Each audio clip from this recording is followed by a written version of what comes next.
So, we would continue with our understanding of the energy equation that we have derived in the last class, and also we would see how using the energy equation a generalized treatment for heat transfer, both convective and conductive heat transfer, can be taken into account, and at the same time if there is any heat generation in the system or if the total internal energy of the system changes as a result of work done by the system or on the system. So, when we started with our derivation of the energy equation, we started with the first law of thermodynamics for an open system, and we have taken into account all the energy that comes in to the control volume as a result of conduction and convection. We have also identified the forces which are acting on the system. So, the rate of work done would simply be equal to force times the velocity in the appropriate direction, and the work will also be done against surface forces, against the other surface force which is the viscous force, and the work done against the viscous force will manifest itself in the form of an elevated temperature, the same way we have seen for the case of solid friction. So, we started with the analysis of the first law of thermodynamics for an open system using the figure that I have drawn over here. So, rate of accumulation of internal and kinetic energy must be equal to the rate of internal and kinetic energy in by convection, out by convection, net rate of heat addition by conduction, and net rate of work done by the system on the surroundings. So, from this generalized conservation of energy equation, the equation for mechanical energy is subtracted, and what we obtained was the general form for the energy equation, taking into consideration the work done as well as heat generation, the work done against volumetric forces like gravity, against surface forces as I said pressure and viscous forces, where the rate of work done would simply be equal to force times velocity in the direction of force.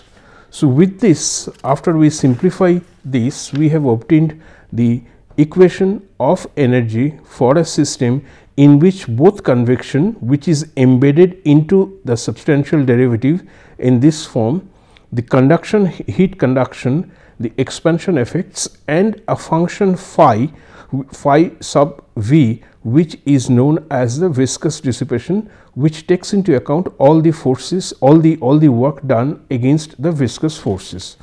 So, a simplification of this equation, which I have shown before, results in the following equation, where the phi, which is the viscous heat generation, is usually small unless it is a special situation like high speed flow through a narrow conduit, or a very high viscous fluid flowing with a high velocity.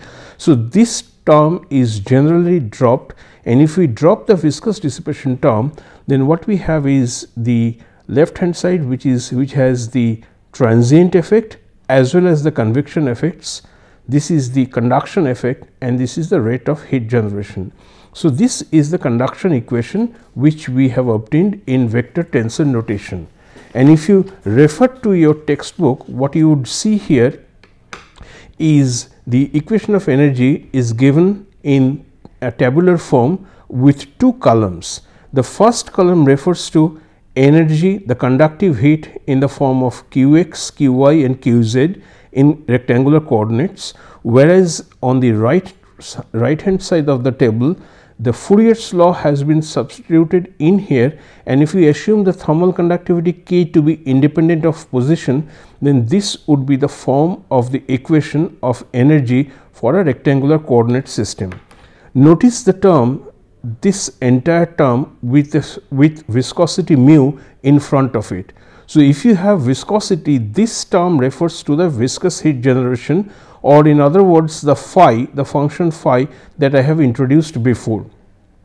So, if we neglect this term, what you get is simply the energy equation, which for a rectangular coordinate system would look like this.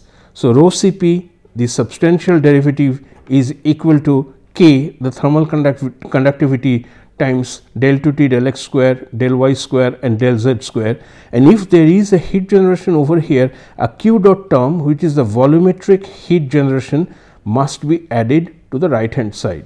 The viscous dissipation is generally small in most of the cases and therefore is neglected. The same equation has been written for the cylindrical coordinates in terms of r, theta and z, where z denotes the actual direction of flow.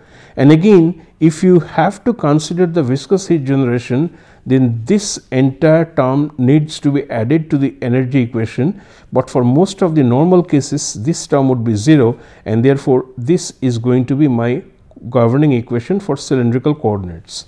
Similarly, for spherical coordinates, when we express the everything in terms of r, theta and phi, the entire equation except the term containing mu, which as before is small in most of the cases, from here till here, this is the energy equation, the thermal energy equation for these spherical coordinate systems. So, starting with the appropriate value of the energy equation, we would see how easy it would become to arrive at the governing equations. The governing equation for any particular situation and for a specific system. With the use of appropriate boundary conditions, that equation can then be solved to obtain the temperature profile as a function of x, y, z, or as a function of time as well if it is a transient case. So, the problem that we have introduced in the last class, and we have used a complex methodology in order to obtain what's going to be the temperature distribution, what's going to be the governing equation. I refer again to the problem of forced convection that I have introduced in the previous class. In this case, I had a tube through the sides of which a constant heat flux Q1 is added to a flowing fluid. The fluid starts at a uniform temperature of T0, but as we move inside, the temperature is going to be a function both of R, that means where the fluid element is located with respect to the wall, and at what is going to be its actual position. So, as I understand that as the fluid moves into more and more into the tube, the temperature of it is going to increase. So, T is therefore a function of both both Z as well as R, and there would be conductive heat transfer in the R direction, there is going to be convective heat transfer in the Z direction, and there is going to be conductive heat in the Z direction as well, since the temperature is going to be a function of Z. However, it is a one dimensional flow situation, that means we have only Vz present in the system, there is no Vr or there is no V theta. So, Vr and V theta both are going to be equal to 0, only what we have is Vz, which is going to be, as we know from our study of fluid mechanics, it is going to be a function of the radial position. So, with the non-zero Vz present in the system, we know from fluid mechanics that the velocity is going to be a function of whatever be the imposed pressure gradient present in the system, and this form of imposed pressure gradient also includes the effect of body force, if any, that is present in the system. This R is the radius of the tube, and this R is simply the radial location. So, it is going to be a parabolic velocity distribution, which would depend on the imposed pressure gradient, on the geometry of the system, as well as on the thermophysical property mu, the viscosity of the system. So, we have assumed a complex shell of size delta R and delta Z, and made a balance of all the energy that coming in and going out of the system, taking into account the area through which the conductive heat is coming in, the area through which the convective heat is going out, the amount of heat addition by conduction, and so on.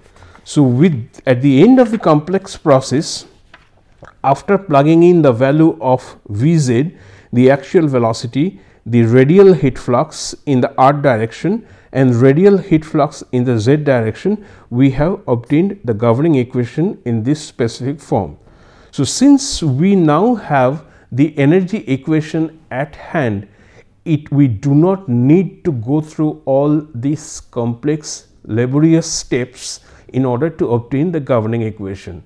So, what I am going to do first in this class is write z component of the energy equation since the principle, and then try to find out what is going to be the governing equation. So, first I write the energy equation without taking into account the viscous dissipation term, which is neglected in this specific case. So, I start today in this class is trying to see if we can obtain the same governing equation by writing the energy equation in cylindrical components and cancelling the terms which are not relevant. So, my goal is to obtain the same equation through the use of energy equation in cylindrical coordinates. So, I will write this equation, try to see if we get the same expression. So, the first thing is I write the energy equation in cylindrical coordinate system.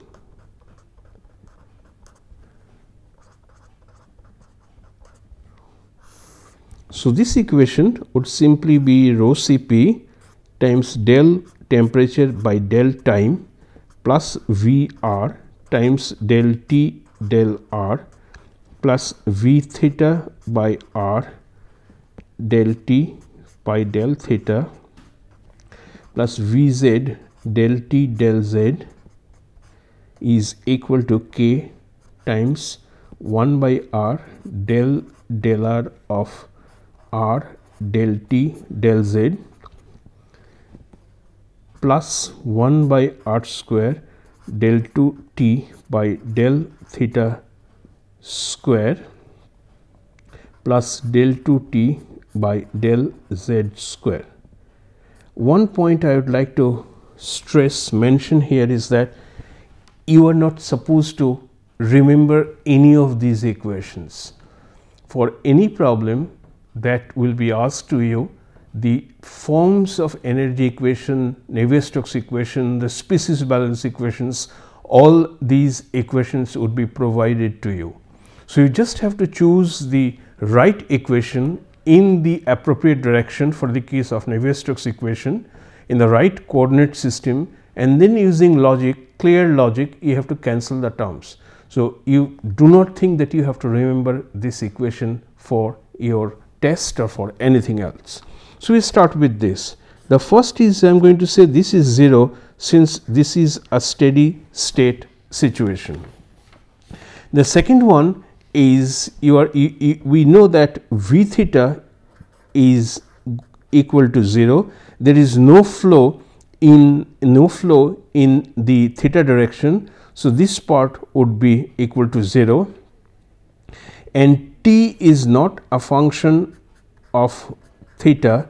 So, therefore, this term would also be equal to 0. So, what I end up with is the equation where rho Cp, del T del R, Vz, del T del R and all these terms. Now, if you remember, we have assumed this is a one dimensional flow. So, by one dimensional flow, as I mentioned before, Vz is not equal to 0, but both V theta and Vr are equal to 0. So, since V theta and Vr are both equal to 0, this term would be also equal to 0.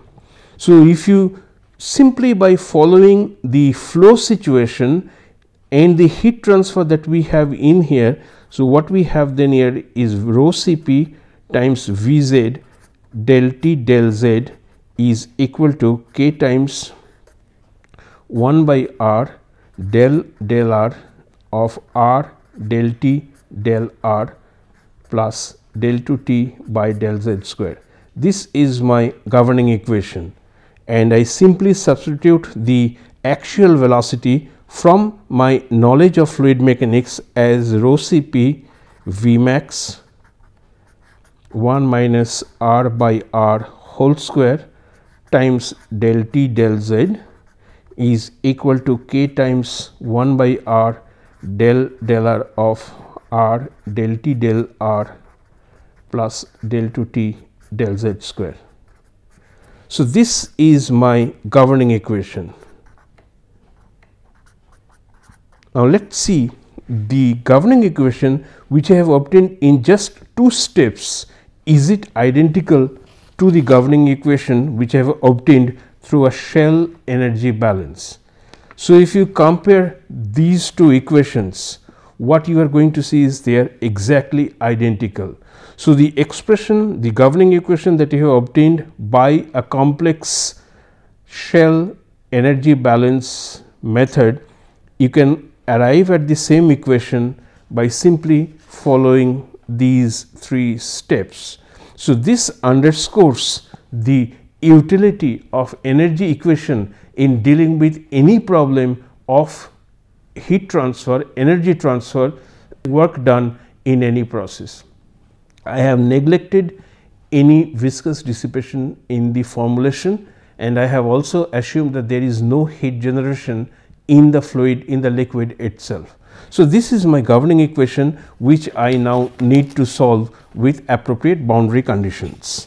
So, let us see my governing equation, how it can be solved, or what other simplifications I can make in order to solve this equation.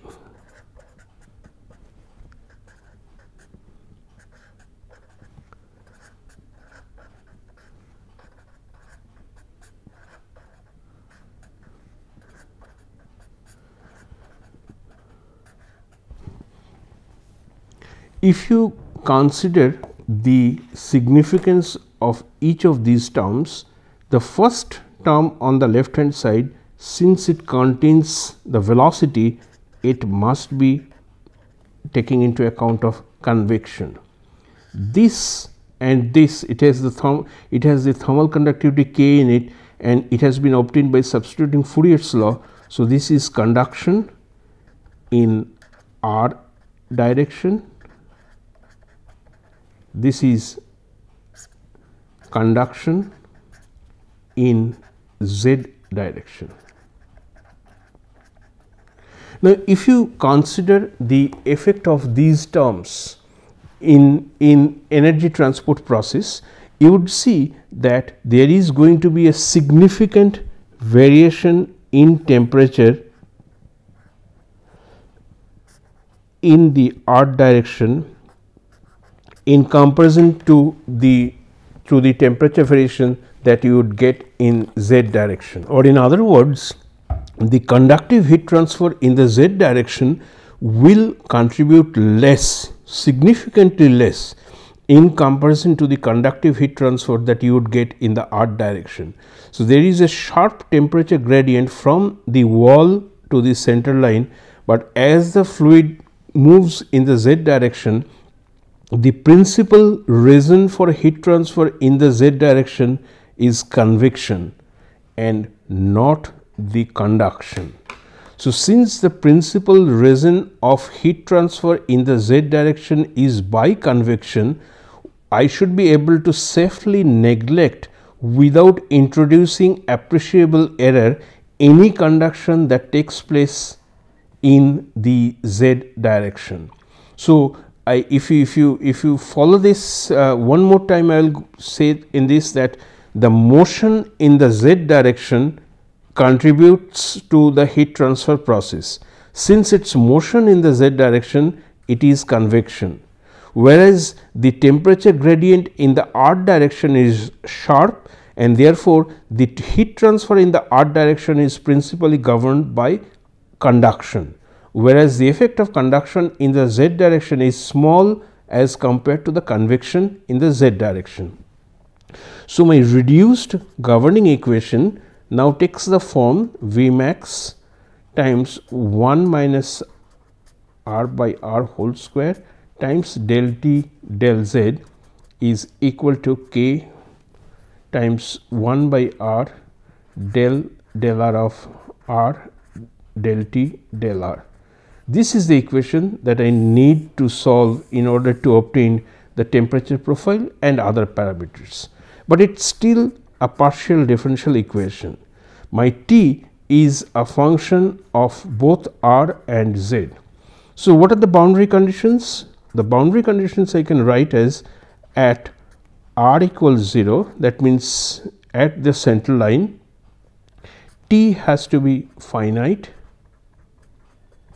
and at R equals capital R minus K del T del R, which is the conductive heat flux, must be equal to Q1, Q1 being the heat flux which is supplied at the wall.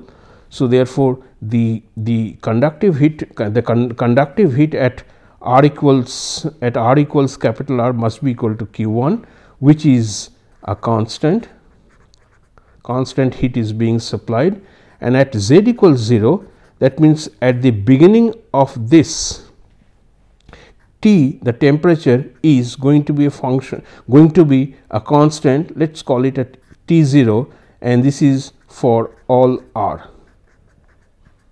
So, at the entry point, the temperature here is uniform and is equal to a constant T0. It does not depend on R, because it is coming at a constant temperature and it is entering the tube, which is heated by the introduction of a heat flux through the sides. So, at Z equals 0, this is the Z equals 0 plane. At Z equals 0, the temperature is simply going to be equal to T0. Next, for any equations of these types, dimensionless quantities are introduced, which allows us to make the equation more compact, and in some cases, as we would see later on, that this would give rise to certain numbers which will have some physical significance. The dimensionless quantities at many a times would give rise to dimensionless groups, and the dimensionless groups together would tell us about the importance of one type of process to the other. It may tell us something about the nature of the flow. It may tell us something about the dimensionless groups which should automatically appear in any relation involving, in this case, for example, convective heat transfer under forced convection condition. So, non-dimensionalizing a system has several advantages. So, we are going to non-dimensionalize this equation and see how it helps us. So, for that I would first define a dimensionless temperature theta as temperature at any location minus the constant temperature with which it is entering, and Q1 is the constant heat flux which is added by K. So, this is the dimensionless temperature. A dimensionless location, radial location, is defined as zeta equals R by R. So, it varies between 0 to 1, and a value of epsilon, which is the dimensionless axial location, denoted by Zk by rho Cp Vmax times R square. So, these are the dimensionless terms which have been introduced, and upon introducing these dimensionless numbers and putting them into this equation, the governing equation takes the compact form as 1 minus zeta square times del theta by del epsilon is equal to 1 by zeta, which is the dimensionless R coordinate, del zeta times zeta del theta by del zeta. And the changed boundary conditions are at zeta equals 0, that means at the center line your temperature, the dimensionless temperature, is finite. So, please refer to this. At R equals 0, T is finite, the dimensionless form of R is zeta. So, therefore, at zeta equals 0, T, the dimensionless form of which is theta, theta must be finite, and that is what I have written over here. At zeta equals 0, theta is finite. And at zeta equals 1, which is at the side wall, minus del theta by del zeta is equal to 1. Again, if you compare with the physical boundary condition, at R equals R, minus K del T del R is Q1, the conductive heat is equal to the heat which is added through the side walls, and since it is expressed in dimensionless form, it is going to be minus del temperature, dimensionless temperature by del zeta is equal to 1, and at epsilon equal to 0, that means at z equals 0, theta is equal to 0. Let us see what it is over here. At z equals 0, that means at epsilon equal to 0, t is equal to t 0. If t is equal to t 0, theta must be equal to 0. So, the conceptually the boundary conditions for the dimensional equation has now been changed to the dimensionless form. It makes the equation and the boundary conditions compact, but this is still a PDE, and since it is still a PDE, it cannot be solved analytically. There is only a limiting form of the equation which is valid for large epsilon, that means at large values of z. So, this is the limiting form of the solution for large epsilon, that is large z.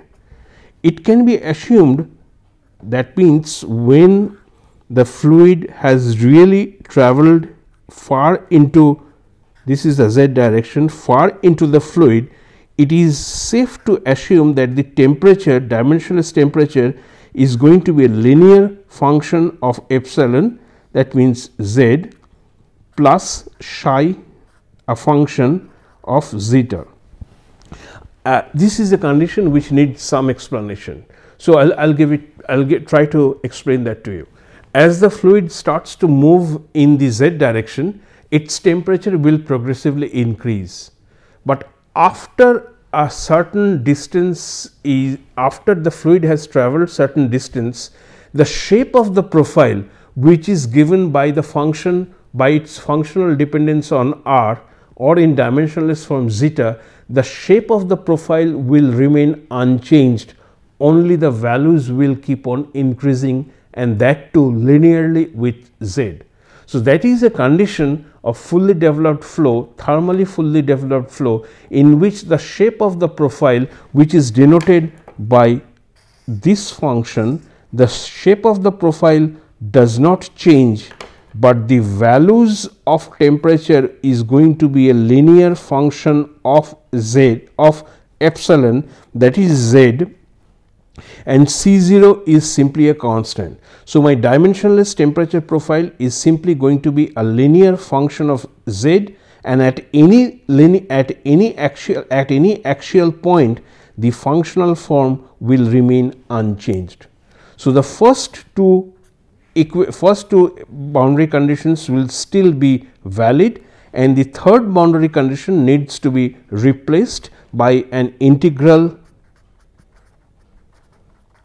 boundary condition, which simply says that the amount of heat that you have added over a distance from 0 to z. So, this is the amount of heat, that is twice pi r is the area, twice pi r times z is the area, Q1 is the heat flux. So, this is the total amount of heat which you have added to the system must be equal to the amount of energy, amount of increase in energy that is there in the system. Look at this part, I think is clear, the amount of heat added to the volume of the liquid from 0 to z, and this equation essentially tells you that the total mass of fluid, which is rho times r dr d theta integrated over the appropriate limits, Cp times T minus T0, where T0 is the initial temperature and T is the temperature at any z location. So, the double integral here denotes the, in order to get whatever be the volume of the system multiplied by rho, which gives you the mass of the system. So, it is the m dot Cp and T minus T0, where T0 is the reference temperature. So, whatever heat that is added through the side walls must be manifested by a change in the internal energy content of the flowing fluid. So, this is the third boundary condition that we are going to use. This is my first boundary condition, this is my second boundary condition, and this is the third boundary condition, because the third condition that I have written over here does not conform with the form of theta that I have written in the limiting case for large value of epsilon. So, when you use these three conditions and evaluate the boundary conditions, evaluate the constants C and this psi over here, you would get the integration. This one upon substitute of theta in here would simply be written as 1 by zeta d zeta times psi del psi by del zeta equals C naught 1 minus zeta square. So, a partial differential equation like this can be transformed into an ordinary differential equation by substituting an assumed expression with proper justification of the fully developed flow, and once you substitute this in here, what you get is an ordinary differential equation. This equation can then be simply integrated to obtain the form of the temperature profile. This you can do on your own. It's also given in detail in Bird Stewart Lightfoot, in the textbook Bird Stewart Lightfoot. So, you can see how C naught, C1, C2 are evaluated with the use of the boundary condition, and what you get is theta equals to minus 4 epsilon minus zeta square plus 1/4 zeta to the power 4 plus 7 by 24. So, this is the approximate solution of the temperature profile for large zeta, that means large Z, when you assume thermally fully developed flow. And this equation is surprisingly, this expression that you would get is surprisingly accurate, when epsilon tends to infinity, and the deviation is generally only about 2% for most of the cases that we handle. So, the equation essentially gives me an expression for the temperature, dimensionless temperature, as a function of the R location and as a function of the Z location. One more quick thing before I conclude this is, you can define an average temperature by simply making an area average T arcs Z R dr d theta divided by the flow area, the same way we do for average velocity, which is R dr d theta.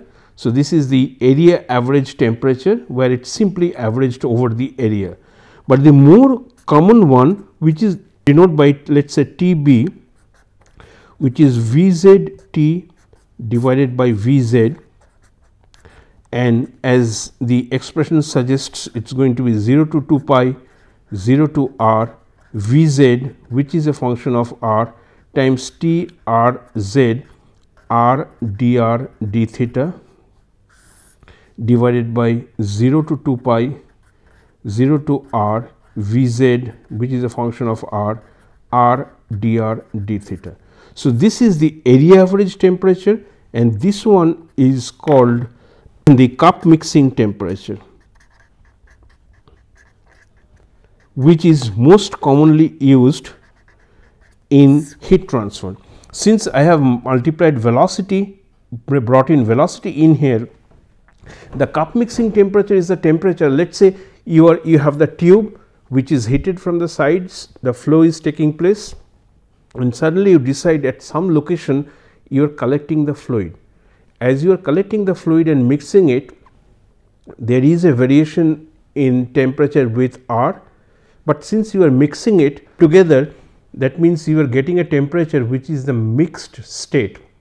When you mix all the incoming streams together, at the end of the pipe, the temperature that you get is known as the cup mixing temperature. And by definition, this is the definition of cup mixing temperature, where the difference is the incorporation of Vz in here. So, this is going to be important in many of the fluid mechanics, in many of the heat transfer studies that you are going to deal with later on. If I work with this epsilon, which is defined as Z by R, and I simply introduce some of the velocities, rearrange the terms,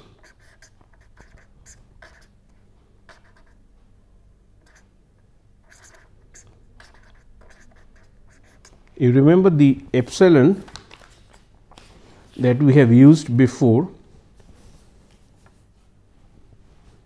Epsilon was defined as Z k by rho Cp V max R square. So, from here I simply added a mu, added a diameter, and it is simply rearranged in this way. So, your epsilon is simply going to be Z by R. This is 1 by Reynolds number and this is 1 by Prandtl number. So, what this tells me is something interesting. It tells me that the epsilon, the radial coordinate, that the actual coordinate can be expressed in terms of Reynolds number and in terms of Prandtl number with an actual location, and this is the total, this is the radius of the tube itself. So, one would expect that any relation or correlation for forced convection must contain Reynolds number and Prandtl number. So, through a simplified analysis, we have shown how the temperature profile for flow through a tube with uniform heat flux at the boundaries at the tube wall can be expressed, the governing equation, through the use of energy equation. We identified the boundary condition, we non-dimensionalized the equation, and we have seen that a closed form solution can be obtained if we use a large axial location assumption. At the large axial location, the temperature profile can be thought of as a function of Z and as a function of R. We assume, which has been supported by experiments, that the shape of the profile will no longer change. The dimensionless shape will remain unchanged, but the values are going to be different based on its actual location. So, the shape of the profile as it moves down with the flow in the tube that is heated will remain same, but the values, individual values, are going to be different. That is the fully developed condition. With that assumption, one can convert the PDE to an ODE, and using the boundary conditions, one should be able to solve the boundary, the integration constants. Once you solve that, you simply get a closed form solution of the dimensionless temperature distribution, which is fairly accurate. That is an amazing achievement, that with these many assumptions you still get a temperature profile which is very close to the original experimental profile. And two types of average temperatures are introduced. One is the area average temperature that we normally use, and the second one is the mixing cup temperature, where you simply cut the tube at a specific point and mix the fluid at that location and find out what is the mixing cup temperature, cup mixing temperature. That is the temperature which most of the cases are used in heat transfer correlations. And finally, what we saw is that the Z location epsilon can be, the terms, the definition of epsilon, the terms there can be reorganized, and two dimensionless groups will emerge out of that exercise. One is Reynolds number, the other is Prandtl number. So, it tells you that if you are dealing with a forced convection situation and if you cannot solve analytically or by other means the temperature profile, at least you should try to express your data, the dimensionless temperature or other parameters, for example Nusselt number, etc., in terms of these two parameters. So, your experimental data can be fitted with as a function of Reynolds number times Prandtl number. Now, you try to recall all those correlations, relations that you have used for the case of forced convection. All of them without fail had the Reynolds number and Prandtl number into those correlations, and this example shows you not only the use of energy equation, but it explains why these two dimensionless numbers automatically appear in any relation of forced convection heat transfer.